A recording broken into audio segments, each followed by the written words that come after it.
Nouveauté sur Trash Talk cette année. C'est quoi ? Alex, t'es prêt ? Encore des nouveautés ? Parce que bon... On vous fait plaisir. J'ai l'impression qu'à chaque fois que je m'assois dans un pouf, on fait... Bon bah c'est nouveau. On fait des previews. Fait un truc nouveau. On fait des surprises. On est comme ça. On s'installe. Et on a un gros et beau message à vous envoyer pour cette saison 2017-2018 sur Trash Talk. Tous les lundis, vous allez avoir un top 10 all time. Voilà, bim. Allez, bim bam. Ça c'est cadeau, ma man. Tous les lundis de la saison, vous aurez un top 10 all time. Ce qui veut dire plusieurs choses, Alex. C'est que non seulement nous, on va devoir les préparer, on en a un gros là qui est en train de tomber, qui est juste derrière nous. À un moment donné. Exactement. Mais il y en a aussi un très important de message. Et là, on vous le dit tout de suite. Toutes vos suggestions dans les commentaires. Voilà, allez-y. On prend tout, c'est notamment... Allons-y, on regardera. Et puis c'est surtout parce que cette idée de top 10... On fera pas tout. Hein. Voilà, on fera pas tout, évidemment. On va en faire certains, les top 10 des marques de viande chez Leclerc prises par Kendrick Perkins, peut-être qu'on les fera pas. Mais par contre, si on a décidé de le faire aussi, et si on s'adresse à vous là maintenant, c'est aussi parce que ça a été une demande qui a été faite par la communauté, et que donc on s'est dit, merde, il faut qu'on le fasse, quoi. Voilà. Il faut qu'on se fasse plaisir, et il faut qu'on représente un petit peu l'histoire de la NBA. N'est-ce pas ? On va essayer. Ça va faire une belle saison. Mais on est comme ça, vous le savez, on est un peu déter. C'est sujet à discussion. Oh putain, c'est toujours des débats. D'ailleurs, ça me mène aussi juste avant qu'on commence, Alex, à un dernier petit message. Si vous les avez toujours pas vus, il y en a quoi, 15 qui sont déjà sur la chaîne ? Oui, c'est ça, ouais. Il y en a une quinzaine de top 10 all time. On a fait les gros dossiers. Meneur, arrière, coaching, dunker, shoot, crossover, coach. Ouais, on a fait du bon steak. Les meilleurs défenseurs intérieurs, les meilleurs défenseurs extérieur. Tout à fait, il y a des petits duels entre joueurs, Scottie Pippen, etc., Kim, Shaq et tout, donc n'hésitez pas à aller voir, mais nous là on a décidé de la fournir à fond, ça a été une des plus grosses demandes, donc c'est parti, voilà pour les annonces, on vous fait plein de bisous. Alex, t'es chaud ? Vas-y, nous allons commencer cette série de Top 10 All Time avec les petits. Les petits. Ils sont tous là, les petits. Voilà. Alors par contre, définis-nous quand même vite fait, genre c'est quoi un petit en fait ? On doit faire les critères, exactement, parce qu'on ne peut parce que les gens sont assez grands. Je sais que certains qui nous regardent qui font moins d'1m75 vont le prendre mal quand on va donner certaines mensurations. On a décidé de se baser notamment sur les mensurations qui sont faites aux États-Unis. Comme vous le savez, il y a du 6 foot, 6 feet 1, 6 feet 2, etc. Nous avons décidé de prendre en dessous de 6'2". C'est-à-dire il faut que maximum tu fasses 1m86. 6'1". Voilà. 6'1 qui est à 1m85, 6. Tout ce qui est au-dessus, on ne prend pas. Tout ce qui fait 1m90... Genre, Tony Parker n'est pas un petit. Out, exactement. 1m88, on ne peut pas. Quand il regarde ses vidéos, Derrick Rose, Dwayne Wade, tout ça, ce sont pas des petits. C'est trop grand. On veut prendre vraiment ceux qui sont considérés comme vraiment les little big men. Vraiment. Disons que sous le 1m86 en NBA... T'es petit. Là, on est vraiment sur du 6'1", 6 feet, 5'11", 5'10", etc. Vous irez le voir, ceux qui veulent faire de la conversion. Mais donc, on va expliquer un petit peu les critères, comme ça, on va se faire plaisir. Donc, pas de blasphème, vous inquiétez pas. On va faire les mentions honorables. Nous avons aussi écouté un petit peu vos demandes par rapport à cet été, puisqu'on avait fait les 5 majeurs de décennies. On va mettre de la petite image. On va essayer de faire ça proprement. On va faire de la tech. On va faire de la tech en live. Exactement. Donc ça vous permettra notamment de faire vos recherches. Pour ceux qui ne connaissent pas certains joueurs, c'est aussi ça, ces apéros Top 10 All Time. C'est de découvrir des gars dont on parle pas forcément tout le temps. Ah bon, lui il commence à... Ah putain, il a 20 000 points en carrière. Ok, bon, peut-être que j'aille le regarder. Bon, allez, c'est parti. Et c'est parti, t'es chaud ? Allez, vas-y, envoie. Donc voilà un petit peu pour les critères. On se retrouve dans les commentaires. Alex, on va commencer tout de suite par des petites mentions honorables. Des gens qui ne seront pas dans nos 10, mais à qui on doit quand même rendre hommage. Est-ce que tu as un nom qui te vient tout de suite à l'esprit ? Rajon Rondo. Il n'est pas dans mes 10. Il fait moins d'1m86 ou à peu près ? Il est listé à 6'1", il est listé à 1m85. Ok. Bon, voilà, pourquoi pas. Moi, j'ai envie de te parler quand même de deux tout petits à qui on pense évidemment tout de suite. Muggsy Bogues et Spud Webb. Évidemment. Dont on doit parler parce que là c'est vraiment, mais ça rentre pas dans les 10 all time malheureusement. On parle d'un top 10 all time des petits, il y a du monde. Spud Webb fait partie des 10 all time des dunkers, mais des dunkers peut-être. Voilà. Et encore, mais en tout cas dans les petits, là on parle de jeu, on parle de domination, leadership, de domination, stats, de titres éventuels, on verra tout ça. Tous les critères que vous connaissez. Vous allez voir qu'il y a du monde et c'est du lourd. C'est ça. Il n'a pas été simple à faire. Non, c'est sûr. Genre par exemple moi, j'ai pas pu mettre Mo Chicks. Mo Chicks, tout à fait, meneur des Sixers. Non, bien sûr. J'ai pas pu mettre Calvin Murphy. Non plus. C'est un petit peu tendu, alors qu'on a des gars quand même qui font des pure carrières. Alex, est-ce qu'on a pu mettre Isaiah Thomas ? On n'a pas mis le Isaiah de notre génération. Vert. On ne l'a pas pu le mettre. On n'a pas mis dans les 10. Désolé, il n'est pas dans les 10. Non, il fait un beau début de carrière. Attendons, mais non, pour le moment, non, stop. Bill Sharman, pareil. Celtics. Ça, c'est du petit qui fait grave le taf. On n'a pas pu mettre de Nate Robinson. Évidemment qu'on n'a pas pu mettre de Nate Robinson alors qu'il est petit. Moi, j'ai même pas réussi à rentrer Mark Price dans mon truc là. Ça, on verra. Il y en a qui blasphèment déjà. On verra. J'ai pas réussi. N'empêche, t'as pas réussi, mais on va voir, c'est peut-être qu'il y a quelqu'un qui l'a mis. Clin d'œil. Mais il y a plein de petits. On va évidemment aussi, je le mentionne parce qu'on les prépare, mais on fait aussi pas mal de live, comme vous le savez. C'est l'ambiance apéro. On va en louper. On l'a vu sur les 5 de décennie, on a loupé certains gars. Il n'y a pas de truc personnel. On a oublié de citer certains gars. Voilà, mais si on le faisait, ça ferait un apéro de 55 minutes. Oui, et puis nous, on n'a pas Wikipédia ou basket référence sous le nez. Là. Tandis que vous, forcément, des fois, c'est un peu plus facile de dire, alors, bande de grosses merdes. Parce qu'on a vu certains. On fait la bise cet été, on a été arrosé d'excréments. Du coup, Alex, on va commencer avec les 10 ou t'en as d'autres là de petites mentions honorables? Je crois pas. Non, on a noté vite fait, mais bon. On est chaud? C'est 10 parts. 10e, je te laisse gérer la tech. 10e, on va parler de qui, Alex? Monsieur Gail Goodrich. Monsieur Gail Goodrich. Tu l'as en 10 ou je l'ai en 10? Moi, personnellement, je le mets en 10. Je sais pas si tu le mets et où tu le mets. Non, je ne l'ai pas en 10. Moi, je le mets en 10. Allez, vas-y, parle-nous de Gail Goodrich. Je le mets dans mon top 10, mais il n'est pas 10e, Gail Goodrich. Gail Goodrich, incroyable, notamment en duo avec Jerry West, Alex, merde. Monstrueux. Les Splash Bros avant l'heure, peut-on le noter? Espèce de Splash Bros avant l'heure. La discussion du meilleur shooting back court de l'histoire, c'est avec Gail Goodrich et Jerry West. Ils ont une ligne à 3 points pendant toute leur carrière, par contre, eux. Exactement. À un moment donné, l'autre, il fait des saisons à 25 points, des pourcentages au shoot de malade. À enfumer du shit.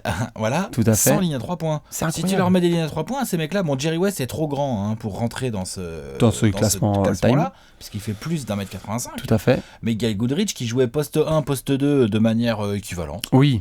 Parce que bon passeur aussi. Oui. Bon technicien. Bagué en 1972.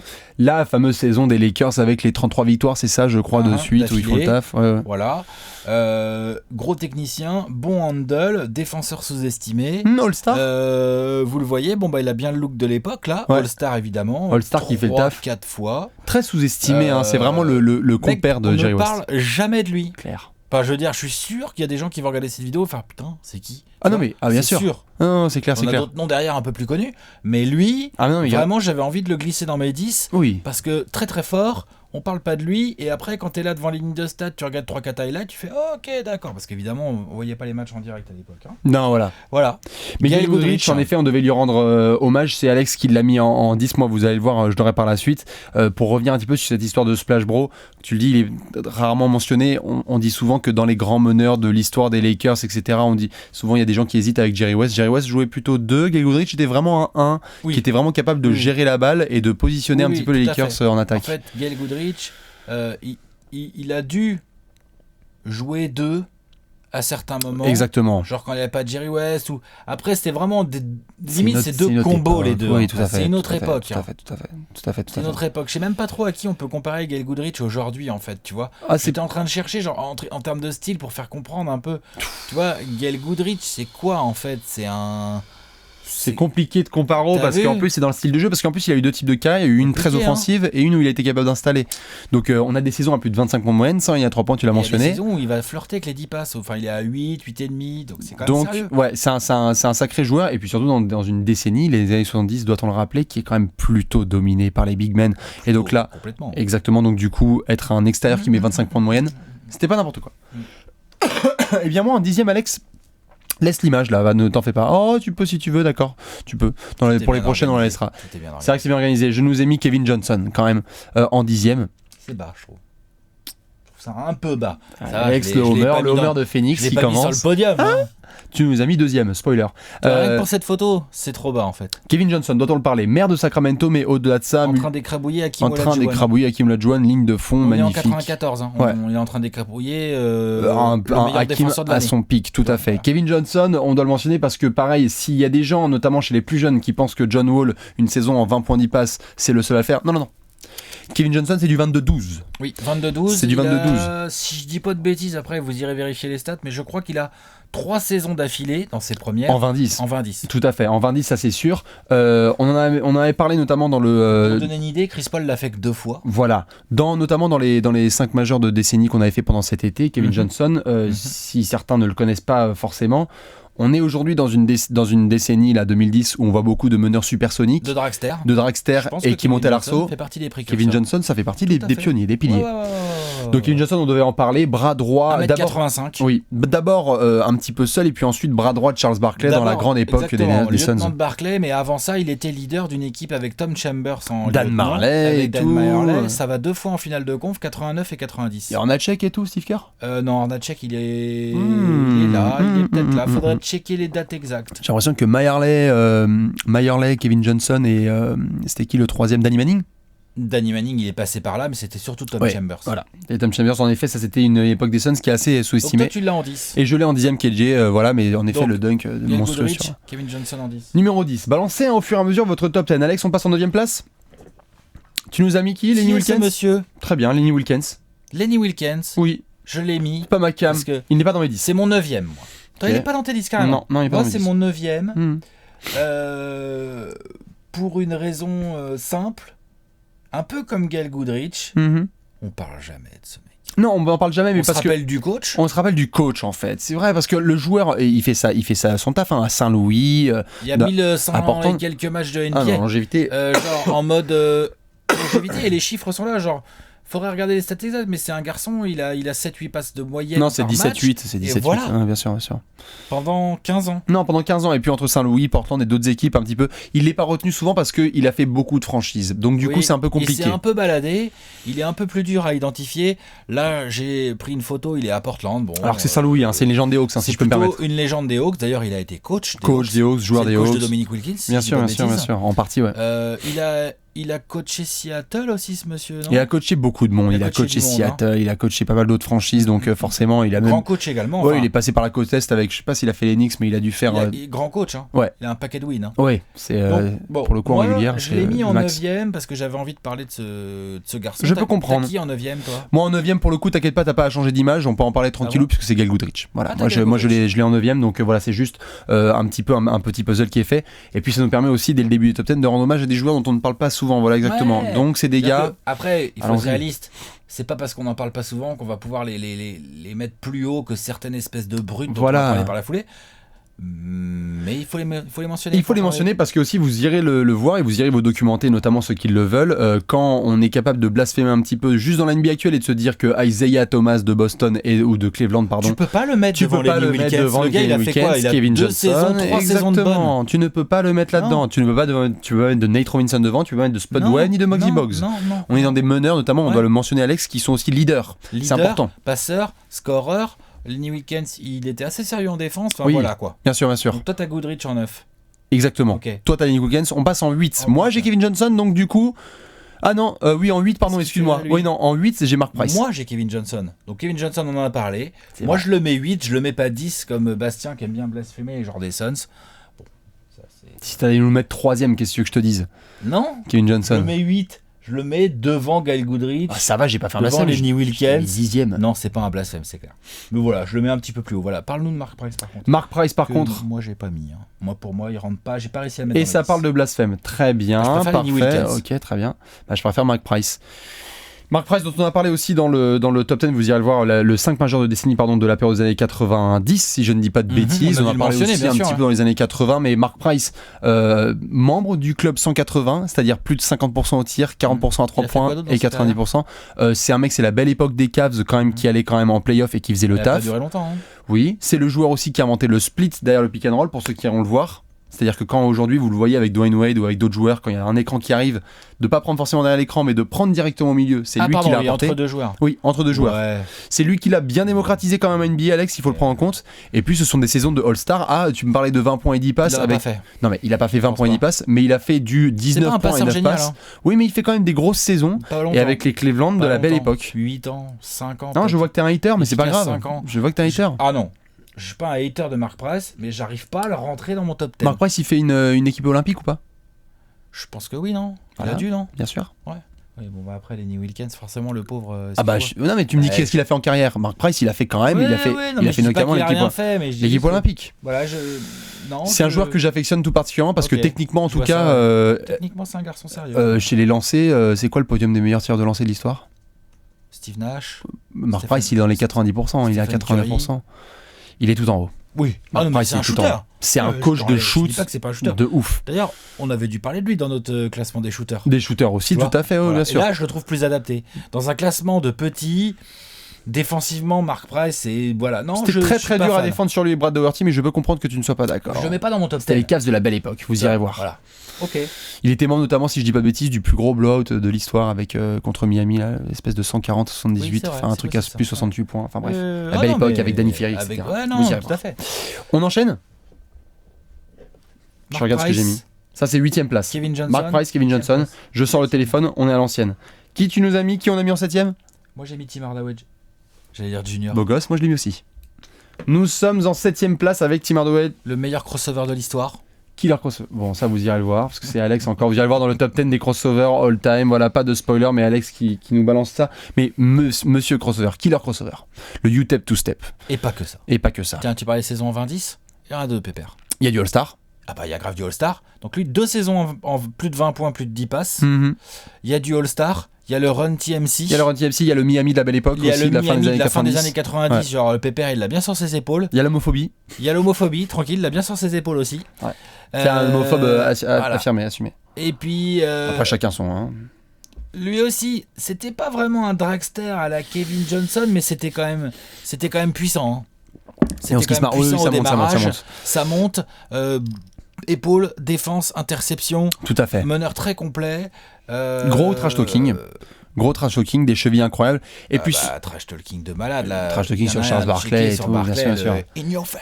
In your face. Et puis surtout, et ça c'est très important pour ceux qui ne le savent pas, un des exemples vraiment de meneur qui a pu montrer que quand tu te fais les ligaments croisés et que t'es explosif, tu peux revenir et jouer différemment et avoir un autre type de carrière.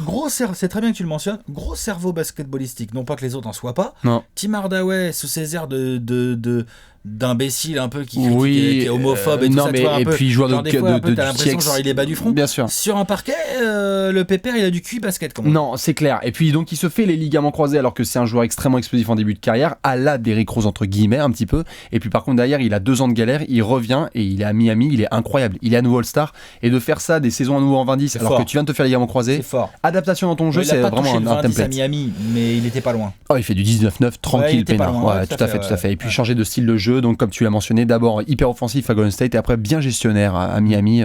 Bon après Miami ça a pas mal de choc, donc forcément on pouvait pas le mettre un petit peu plus haut. Voilà, malheureusement c'est comme ça pour Tim Hardaway.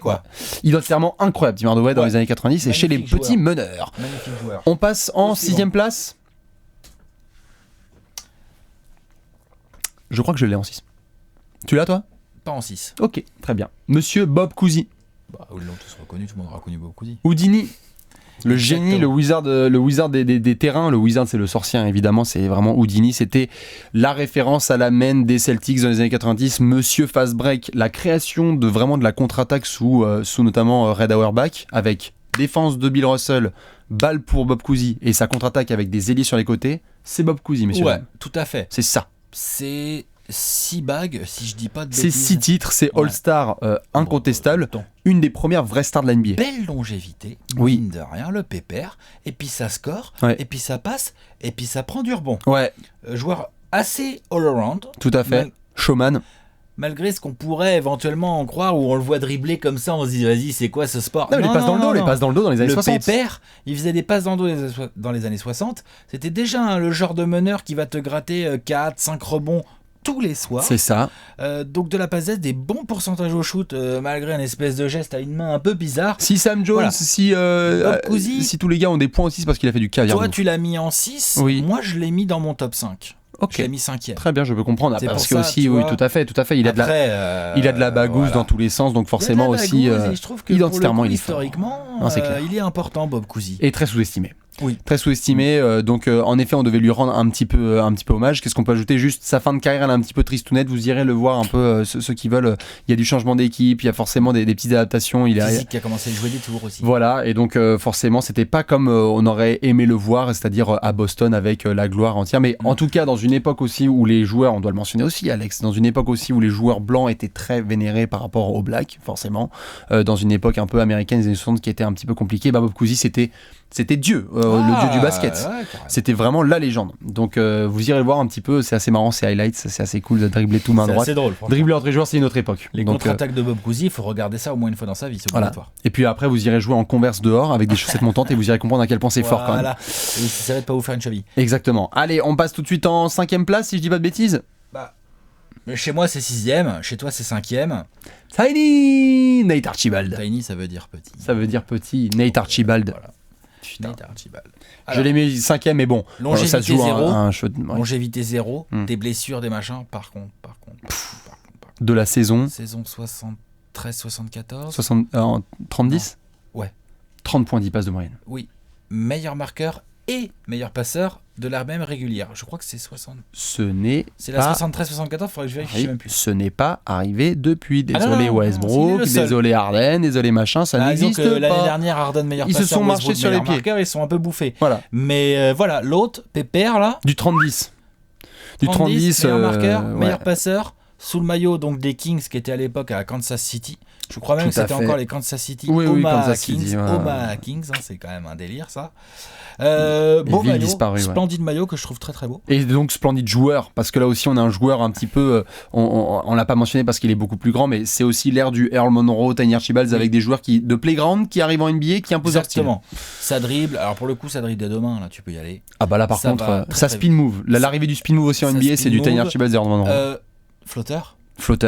Tiny Archibald, un des premiers en tout cas, moi dans ce que je connais des histoires visuellement qui utilisent le flotteur bien. Comment dire, des updates, des footage vidéo fournis notamment par la NBA. Pour moi, le premier à vraiment faire des flotteurs et à vraiment en faire un tir, c'est peut-être Tiny Archibald. Non, c'est clair. Tiny Archibald. Jerry West, peut-être faut regarder. Jerry West, il était quand même à une main. Voilà. Mais en tout cas, voilà, ce garçon, ça drive, ça passe. On est dans la représentation totale des années 70. Il y a un petit début d'afro, ça joue classe. Ouais, grave. Donc toi, tu l'as mis... Je l'ai mis en 5, parce que c'est vraiment juste une histoire de cœur. J'ai pas pu le rentrer dans mon top 5, je préférais mettre Bob Cousy. En même temps, inutile de le mentionner aussi, ce sont des top 10 tellement subjectifs, voilà, il n'y a pas forcément de raison ni de quoi que ce soit, on va s'entrer dans la gueule. Il y a de la subjectivité, mais ça reste quand même... on essaie d'argumenter notre subjectivité, je sais pas si c'est très clair ce que je dis. Allez, vas-y, continue dans ce sens-là. On rentre dans le top 4 du coup. Oh, mais dis donc. Il sait qu'il y a deux garçons là sur la même photo. Alors qui est 4 ? Qui est 3 ? Parce qu'ils ont tous les deux le numéro 3. Hein. Qui est 4 et qui est 3, c'est là qu'on rentre un petit peu dans les gros débats. Ouais. Chris Paul, c'est du 1m80. Hein. Ouais. Pour les gens qui savent pas. C'est 1m80 et Iverson ne fait pas un 85. Iverson, non. C'est un 6. C'est un 1m82, exactement. Iverson, Chris Paul. On est obligé d'en parler, on les met dans le top 4, c'est acté. Malgré. Les gens qui veulent savoir c'est lequel on met sur le podium. Alors on va y arriver. On va y arriver doucement. Alex, on doit juste le mentionner parce qu'il y a des gens qui vont me dire ah oui, mais Bob Cousy gagne plus de bagues, etc. Il y a forcément. Doucement. On parle de joueurs qui, techniquement, même s'ils n'ont pas forcément eu leur bagouze, pas encore. En tout cas, Iverson, c'est acté et avec Chris Paul, on va voir. Hein, à Houston, il n'en aura jamais. Jamais. Mais pour le coup, juste, on a affaire là à vraiment la représentation, selon moi, de joueurs qui sont sous-estimés à cause de leur palmarès collectif, pour tout un tas de raisons, mais qui individuellement sont géniaux. Individuellement, dans des styles complètement différents par contre. Oui, tout à fait. Ils ont un point commun, les deux, c'est des fouines à l'interception. C'est pas des gros défenseurs de ouf. On a un cœur là. Oui, et puis il y a du cerveau aussi, ça comprend le jeu. Ça lit les lignes de passe, les deux. Hein. Iverson, on se moque souvent, mais... Non, ça joue. Pop. Il connaît le basket. Bien sûr. Voilà. Donc ça, voilà, point commun. Après, il y en a un, Iverson, qui est quand même un scoreur complètement hallucinant. C'est ça. Même s'il y a des pourcentages en carrière qui sont quand même... Genre, oui, mais on a Westbrook fait des meilleurs pourcentages qu'Iverson, c'est ça qu'il faut bien comprendre. Oui, bien sûr. Alors que Chris Paul, par contre, c'est un peu monsieur propre, par contre. Et c'est monsieur propre. Et la passe. Et la passe. Alors là, la passe, l'interception, de la totale, là, c'est vraiment du Chris Paul, c'est le point guard, comme on dit. Passe de Chris Paul, il était combien de fois meilleur passeur de la ligue, lui, au moins 3-4 fois, non ? Ouais. Ça fait le taf. Non, clairement. Chris Paul, on est obligé de le mentionner chez les petits parce que voilà, même s'il n'a pas forcément les bagouzes, ça fait partie des meilleurs all-time. Après, personnellement, j'ai mis Iverson en numéro 3 sur mon podium, je laisse Chris Paul à la place 4, ce qui m'a un peu fait pencher. Et j'ai inversé. Ouais, je sais que t'as fait ça, c'est pas bien ça. Pouah. Vas-y, argumente. argumente. Iverson, il a été MVP, quoi. Ok. Quand même, d'une régulière, quoi. Ok. Quand même. Ok, et il a été en finale, il a mené son équipe sur un bateau, limite, je suis d'accord. Chris Paul, voilà, ok. Mais non, mais c'est fort ça, pour aller dans ton sens. C'est qu'Iverson, ce qu'il fait en 2001, Chris Paul en rêve. MVP. Non, c'est chaud. Régulière, quoi. Chris Paul, il s'en est approché, quoi, une fois, en 2008-2009, par là. Sur le one shot, je te suis totalement. Sur la régularité et la carrière en général, Chris Paul, c'est incroyable. Chris Paul, en termes d'impact, quand tu fais des Clippers une équipe compétitive avec toute la merde qu'il y avait depuis des décennies. Blake Griffin quand il est arrivé, il y avait quelqu'un. C'est quand même un gros joueur, Blake Griffin, j'ai pas rêvé. Les New Orleans Hornets. C'était quoi avant Chris Paul? Il y a Stojakovic. Alex, restons sérieux un petit peu. Emmenez quand même les Hornets aussi loin. Il est énorme, Chris Paul, je dis pas le contraire. Et d'ailleurs, on se marre, mais dans la course 2008 contre Kobe, il est combienième au classement MVP, Chris Paul? Il est deuxième. Donc on parle pas. C'est la seule fois où il l'a effleuré. Mais par contre, je peux pas le mettre devant Iverson, je peux pas. Ok, très bien. Je peux pas. Le mec a été MVP. Je le trouve très personnellement meilleur joueur, mais je peux comprendre que ça choque des gens. Je trouve que Chris Paul est un meilleur joueur global. Plus intelligent, capable. Il est capable de mettre la 30 points. Il est capable de mettre la trentaine de points que Chris Paul quand il le faut. Je sais pas si Iverson faisait capable. Je dis qu'après Iverson il le faisait en dormant lui par contre. Tout à fait. Non, c'est clair. En tout cas, c'est vrai. Encore une fois, c'est très subjectif. Si vous avez mis Iverson, il y en a qui vont le mettre en 1. Hein. Il y a des gens qui vont mettre Iverson en 1. Mais non. Il y a des gens qui vont mettre Iverson en 1. Bien sûr que non. Personne va faire ça. Et bah va taper sur Google. Arrête, on a deux icônes derrière. Tout à fait. Mais Alex, tu vas sur Google maintenant, tu tapes Best Little Guy of All Time, t'auras du Iverson qui sort, qui pop up. Hein. C'est comme ça. Mais on devait les mentionner. Pour le coup, c'est dur à justifier, je pense. Ouais. On les a mis en 3-4 et en 4-3. Ouais. Alex, je crois que pour ce top 10 all-time, une petite photo, là. Nous ne sommes pas d'accord sur les deux premiers. Bah si, c'est bien ça. Numéro 2, John Stockton. Numéro 1, John Stockton. Vas-y, je te laisse. Non, mais il y a des arguments à l'appel. Bah, à la limite, il faudrait limite que je dévoile mon 1 tout de suite parce que sinon, c'est compliqué d'argumenter parce que c'est un comparatif qu'il faut faire là. Tu sais quoi, je vais être gentil pour cette fois pour ce premier parce qu'en plus, c'est le premier de la saison un petit peu. Je vais aller dans ton sens. On va parler d'abord de John Stockton et puis après, on va parler d'Isaiah Thomas. Voilà. C'est dit. Je l'ai mis en 1, personnellement, John Stockton. Toi, t'as mis Stockton en 1, donc tu mets Isaiah en 2. Exactement, Isaiah Thomas. Moi, je mets l'inverse. Je mets John Stockton en 2 et Isaiah pour moi. Parlons un petit peu, d'accord, parlons un tout petit peu, Alex, de Monsieur Stockton. Parlons-en un petit peu. Passeur le plus prolifique de l'histoire, intercepteur le plus prolifique de l'histoire, ok, rien à dire. Défensivement incroyable. Défensivement très très fort. Propre au tir. Enfin, c'est un joueur énorme, attention, on peut en parler pendant des heures. Offensivement, tellement sous-estimé parce que en fait, avec Stockton, ce que j'ai trouvé toujours formidable dans sa carrière, c'est que c'est un mec qui est donc à sa quinzaine de points à peu près par match. Ouais, il y a 10 passes. Mais il aurait tellement pu aller taper les 20. Il est tellement propre comme joueur que si ça n'avait pas été demandé par son équipe, il est à la botte de Jerry Sloan. Donc c'est un mec qui a décidé, c'est coach de Utah de l'époque, c'est un gars qui a acté, il se disait, ok, on va donner à Malone. C'est collectif, c'est le bon côté de Stockton, le côté régularité. Gary Payton, on dit, il dit c'est le gars le plus chaud à aller affronter. Bon, ça c'est pas, mais je suis obligé de. Je suis obligé de. C'est un argument de ouf. Bah pour un putain de défenseur, pour le meilleur meneur défenseur all time, tiens, vas-y, parlons-en. Ouais. Vas-y. Bref. Réponds à ça.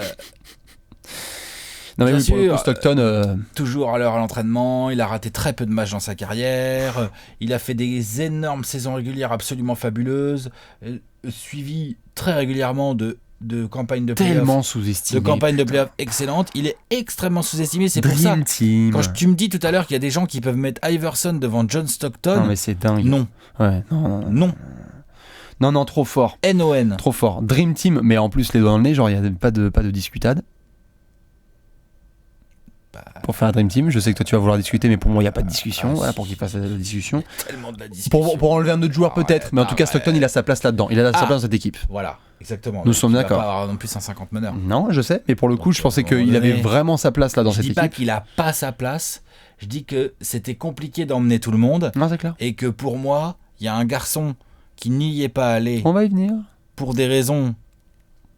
On va y venir.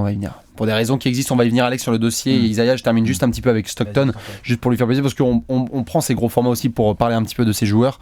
Il y a cette... on venait d'en parler avec Chris Paul et John Stockton, il y a cette espèce de nuage qui est mis au-dessus des joueurs qui n'ont pas eu de bague. John Stockton n'a pas de bague. C'est comme ça. Il n'a pas de bague, c'est comme ça. Donc c'est ce qui fait aussi que souvent dans pas mal de mentalités, il est derrière la plupart des gros meneurs. Il n'a pas de bague, mais... À quel moment il est dans la course au MVP, John Stockton ? Il n'est pas forcément dans la course au MVP, mais après il avait Karl Malone à côté, donc forcément ça prend de la place. Je trouve ça, au-delà en fait de ses statistiques, en fait, ce qui m'a toujours fait halluciner avec ce joueur, ce sont absolument pas en fait les totaux qu'il a réussi à avoir en passe décisive, en interception. C'est incroyable certes, mais c'est pas forcément ça. Ils sont quand même incroyables. C'est incroyable, mais ce n'est pas mon argument numéro 1. En mode, c'est limite Enfin, ce sont des records intouchables. C'est intouchable. 15 000 passes en carrière, c'est de la régularité sur 18 saisons. Venez vous la toucher, les gars. C'est intouchable d'avoir 15 000 passes décisives en carrière. Moi, je peux le dire même tout de suite. Même Jason Kidd qui a fait 20 saisons, il arrive péniblement à 12 000. Exactement. Qui est monstrueux. Oui. Mais voilà. Et en interception, pareil, il faudra aller le chercher, etc. Pareil, Jason Kidd. Ce qui m'a toujours marqué, c'est que dans les grands moments où il y avait besoin qu'il sorte un petit peu de sa botte meneur gestionnaire, il était capable de. Oui, mais justement, je pense qu'il l'a pas assez fait. Il l'a pas assez fait, peut-être, mais je trouve que des leadership. fois. Oui. Oh, arrête, tu vas. Non. Tu vas contester le leadership de John Stockton ? Je ne conteste pas son leadership. Je dis que c'est peut-être un point sur lequel il aurait pu tirer un peu plus pour aller peut-être. Pourquoi pas chercher une bague déjà ? Peut-être, mais tout à fait, mais je pense juste que des fois tu tombes pas forcément sur les bonnes décennies, pas seulement sur les bonnes adversaires, et pas forcément sur les bons managers, etc. Donc des fois t'es pas forcément entouré de ce qu'il faut. Bien sûr. J'aimerais bien voir John Stockton à Détroit. J'aimerais bien voir Isaiah Thomas à Utah. J'aurais bien aimé si on fait de la science-fiction un petit peu. Oui. Moi, j'aimerais bien voir John Stockton dans les mains de Greg Popovich au coaching chez les Spurs. Voilà. Ah non, mais carrément, bien sûr. Moi aussi, je veux bien voir ça. Des fois, j'aime bien qu'on prenne les gars dans son ensemble. Moi, j'aimerais bien, mais bon, c'est pas le cas. C'est l'histoire, c'est comme ça. On analyse les carrières, on fait comme ça. On va faire des what if, on fera un top 10 de what if. Alex, je le sais, ça est en train de te démanger. Nous allons quand même passer au numéro 1 d'Alex. Moi, je l'ai mis en numéro 2. Monsieur Zeke, Isaiah Thomas. Qu'est-ce que je te dise ? C'est le meilleur petit de l'histoire, point barre ? Pour moi. Pas point barre, mais pour toi, bien sûr. Non, pour moi, évidemment. Ah oui. C'est le meilleur petit de l'histoire. Je veux dire. Scoreur, dribbleur, la bague, MVP des finales. Il en a, lui. Il en a des saisons, on en parlait, le fameux 20-10, là. Moins de longévité ? Il en a, moins de longévité, clairement. Enfin, il nous a quand même fait 14 saisons, ça va. Ouais, bien sûr. Ça va, il en a fait des saisons. Il a moins de longévité, par contre, il a un petit peu plus de bagues. Ouais. Et pour le coup, qu'on vienne pas me dire, là, on a un des plus grands leaders de l'histoire NBA. Quoi. Ouais, tête de con. Ah oui, ça par contre, tête de gros con. C'est ce qui fait en sorte aussi que je le mets pas en 1. Il est moins sympa que John Stockton. C'est pas une question de sympa, c'est qu'il est vraiment con. Je pense qu'on peut le... Je suis pas sûr de ça. Putain. Je pense qu'il est mégalo un peu, il a trop d'ego, tout ça. Mais sur le terrain, tout ça dans une... le terrain, il était pas. Non, mais sur le terrain, c'était génial. Le basketteur. Ah, mais tu veux aller tous les jours à la guerre avec lui. Évidemment. Et lui, c'est lui qui t'emmène à la guerre. C'est le patron. C'est-à-dire que des mecs comme Bill Laimbeer, Dennis Rodman, John Saleh, Rick Mahorn, ils faisaient ce que leur demandait de faire à Isaiah Thomas. Non, c'est clair, c'est clair. Donc, 2 bagues, une fois MVP des finales. Ouais, même All-Star, je crois. Il est MVP du All-Star Game, je crois. Oui, une fois. Défenseur Stockton aussi, mais extrêmement doué. Oui. Moi, pour moi, je le trouve aussi fort que John Stockton en défense. Alors, moins fort, mais oui, je peux comprendre. Moins porté sur l'interception, mais sur l'homme. Non, pareil, sur l'homme, derrière les écrans, etc. En termes de dureté. De vis, il est plus en termes de vis. En termes de dureté, Stockton a plus. Ah, en termes de dureté, je prends Stockton aussi. Plus de régularité. Ouais. Après, Isaiah Thomas, un jeu un peu plus à risque que John Stockton. Pour revenir sur l'histoire de blessure, c'est que ça drive plus, ça va plus au contact. Et comme ça n'arrête pas de chercher des noises à des mecs de 120 kilos, de temps en temps, il y a des petits soucis. J'ai pas les pourcentages sous les yeux. Par exemple, avec Karl Malone. Oui, voilà. J'ai pas les pourcentages sous les yeux, mais ça doit être dans les mêmes. Ça doit être dans les mêmes eaux. Non, Stockton est un peu meilleur. Stockton est un peu meilleur shooter. Mais il score moins. Oui. Il passe un peu plus, il score moins, il intercepte un petit peu plus, il provoque moins de fautes, Stockton. Moi, si je mets Isaiah Thomas devant, c'est parce que, comme je veux dire, c'est un des plus grands leaders de l'histoire. Oui, des leaders de l'histoire, c'est clair. Il faisait 1m85, peut-être. Il jouait comme un big man, enfin vraiment, il s'en battait les couilles. C'est clair. Il y avait des grosses balls. Non, c'est sûr. J'ai tellement de regrets, en fait, de carrière. Il a été le patron. Le boss, le général en chef d'une des équipes les plus excitantes de l'histoire. Non, c'est clair. Donc à un moment donné, il y a les stats, il y a le palmarès, il y a des bagues, il y a le leadership. Je trouve qu'il a fait beaucoup de conneries qui ont terni sa carrière, et il aurait vraiment pu être. En fait, il aurait tellement pu être plus grand que j'ai envie de rentrer dans ce. C'est dégueulasse pour lui, mais j'ai envie d'entrer dans ce jeu de chais. Dans ta gueule, quoi. S'il avait pas fait toutes les conneries qu'il a faites, et du coup, on pourrait peut-être un petit peu plus le respecter et le considérer. Genre quoi ? Mais genre les remarques sur Larry Bird. Oui. pour ceux qui iront voir Dennis Rodman qui dit Larry Bird, c'était juste c'est parce que c'est un blanc, si c'était un joueur renois, ça serait un joueur comme un autre. Un joueur lambda. T'as ton leader, ok, très bien, mais le leader pendant ce temps-là, il dit oui, je pense qu'il a raison. Ah non, mais il a une personnalité bizarre. Hein. Un petit peu con, surtout qu'en plus, on était à une époque où personne pouvait piffrer l'équipe de Détroit. Oui. En plus. J'ai un peu du mal quand il fait des. Voilà, mais lui et Bill Laimbeer, les deux, ils sont terribles, quoi. Voilà, après, il y a des gens qui vont me dire ça n'a rien à voir avec le terrain Bastien, mais. C'est pas faux. Mais ok, et je peux entendre ça, mais les trucs sur vas-y, mais avec Magic Johnson et tout. Sur le terrain. Avec Magic Johnson, sur le terrain. Rumeur de VIH. Sur le parquet. Pour aller gagner un titre, je prends Isaiah Thomas, mais tous les jours devant John Stockton. Je peux comprendre ça. Tous les jours. Je peux comprendre. Voilà. Je peux comprendre. Donc du coup, je l'ai mis en numéro 1 de mes Très petits. Bien. Après, je l'ai mis que deuxième. Ça se joue à ric-rac, c'est du subjectif. On est sur là. Voilà. Mais par contre, ces deux-là, c'est devant Iverson. Ouais, par contre, 1 et 2... Ça touche pas. Point barre. Vous enlevez tout de suite, c'est clair. On aime bien Iverson, il a apporté beaucoup à NBA. Ah non, mais Chris Paul aussi, mais non. Non, malheureusement, c'est un petit peu compliqué pour craquer. Ouais. Et d'ailleurs, ça va rester comme ça pendant un bout de temps. Hein. Là, dans les joueurs en tout cas qu'on a actuels, si on peut faire transition, dans les joueurs actuels vraiment, en tout cas... En 1,85 quoi, parce que Curry, tu vois, il est trop grand. Kemba Walker, c'est moins d'1m85, donc ça peut faire une belle carrière. Mike Conley, non. Mike Conley, non, c'est grand. Non, tout à fait. Isaiah Thomas, évidemment, le Isaiah Thomas de Cleveland. John Wall, Kyle Lowry. Il est pas grand. Hein. Je pense que c'est un 88, je crois, mais à vérifier. Ça se regarde, il est pas si grand. En tout cas, Kemba est vraiment dans la. Kemba, moi je mettrais bien Kyle Lowry, je suis presque sûr. Peut-être. Il faudra voir. J'essaie de regarder s'il y en a d'autres meneurs, balancez-les. Mais... Alors là, pour le coup, s'il y a bien une époque où c'est compliqué de débarquer dans la ligue et de pas faire 1m85 pour jouer à la main, c'est un peu compliqué. C'est en ce moment. Quand tu vois les ovnis qu'il y a partout là. C'est clair. C'est compliqué. Sûr et certain. Donc voilà un petit peu pour ce premier top 10 all-time de la saison. On a voulu se faire plaisir avec les petits. Peut-être qu'après on fera les grands. Peut-être qu'après on fera autre chose. Peut-être qu'après on fera d'autres sections. Peut-être. Il y en a quelques-uns qui arrivent, comme Bastien vous l'a dit. Ça va devenir un rendez-vous hebdomadaire. C'est un rendez-vous sur la chaîne YouTube de Trash Talk tous les lundis. C'est fini les lundis de merde. À partir de maintenant, ça sera des bons lundis. C'est beau ça. C'est des beaux week-ends pour les Russes aussi. Ça va faire plaisir comme il faut. Donc voilà un petit peu. Donc n'hésitez pas comme d'habitude à balancer vos commentaires avec tous vos top 10 all-time, à balancer aussi vos impressions sur chaque joueur. C'est très très émotionnel et subjectif à chaque fois. Discutons. Et puis je crois qu'Alex, nous on se donne rendez-vous lundi prochain. À la prochaine. Ciao.